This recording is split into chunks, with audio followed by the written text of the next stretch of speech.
Mm-hmm. Yeah, and I wanted also to provide even more value, list all the things I think make it possible for us to help junior people grow inside Mm. the company. So I would say first of all, it's like feedback culture. We've been working on Yeah. that. I think we and people who are from inStreamly listening to us would say that. That our feedback culture is developing, but we are putting a lot of focus on giving feedback that's really moving things forward, that's about the stuff, giving it constantly. And because we do it this way, it serves junior people because they can quickly get like clear feedback on what was wrong and then improve. And if they can do this, they will thrive.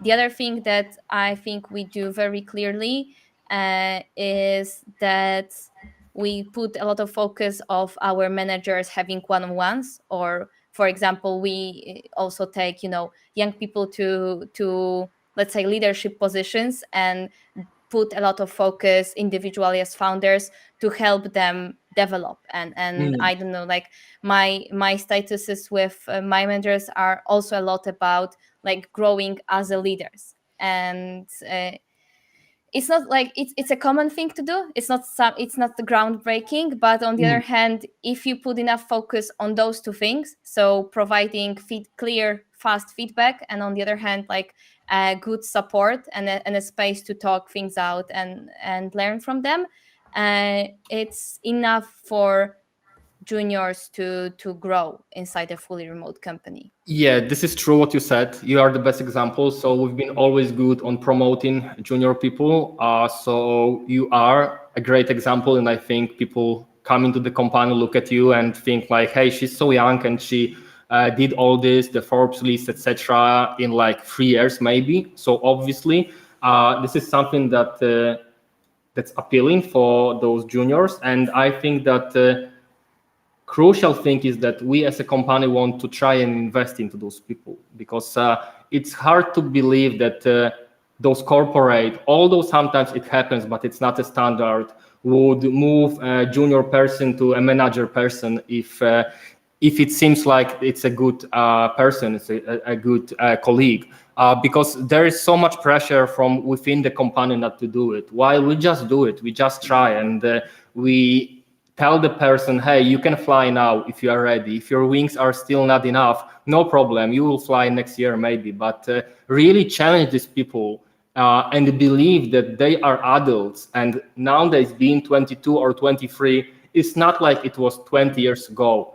The amount of the information available from the people since they are, I don't know, teenage is so much greater than what we had. So I believe that the trust being given to junior position is somehow an answer to how to help the juniors grow. But also one remark from my side, because you mentioned the feedback as a number one thing for juniors, and that we are moving forward, making, let's say, progress on this. So as I said in the beginning, that 4-day work week is not a thing itself. It's part of the bigger concept. And same is with remote work and feedback. Someone would say, hey, remote work is just about sitting at home and working. No, it's about the way you want to approach the idea of working together.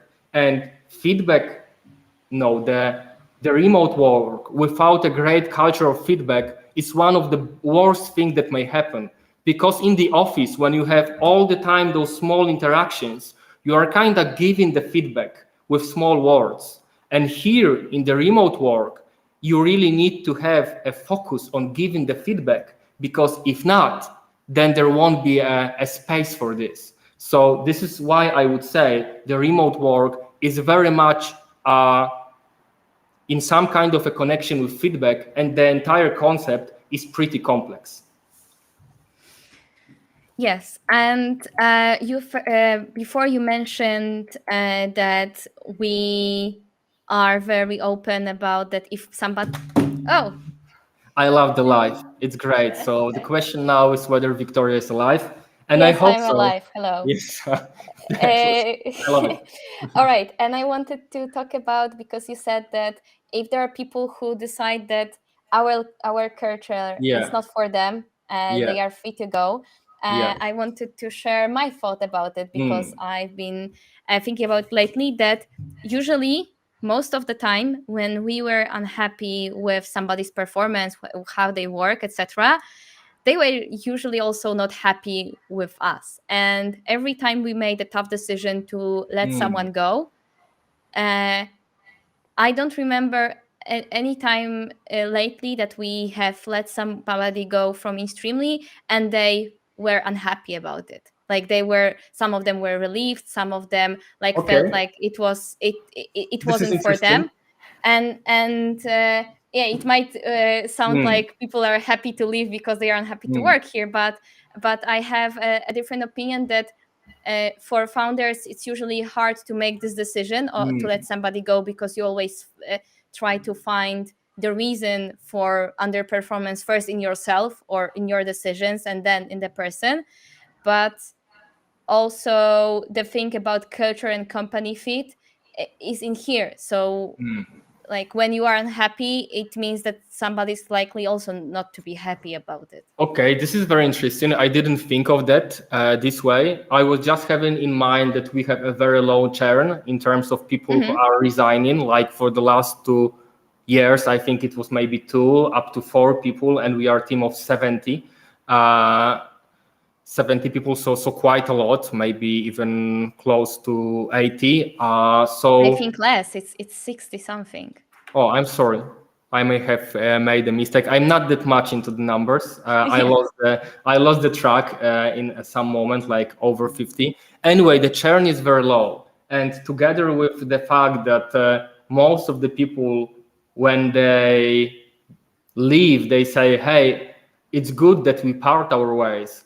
That may be kind of a sign that having an open communication about not only what is your need as an employee towards your team members, but also having people who are able to speak up openly about what kind of a company they are looking for is crucial. Still, it's rare. I would say that there is, I don't know if majority of the people, but important part of the potential employees that are not asking themselves a question, what kind of a company I want to work for, because they feel like it's okay, it's not that important. Meanwhile, when we work really with the best people in the industry, top performance, people who know that they can find another job easily, I think they are more aware of what kind of a company they need. And yeah, thank you for this observation. And you were right, by the way, 69 people hired. So thanks for double checking this.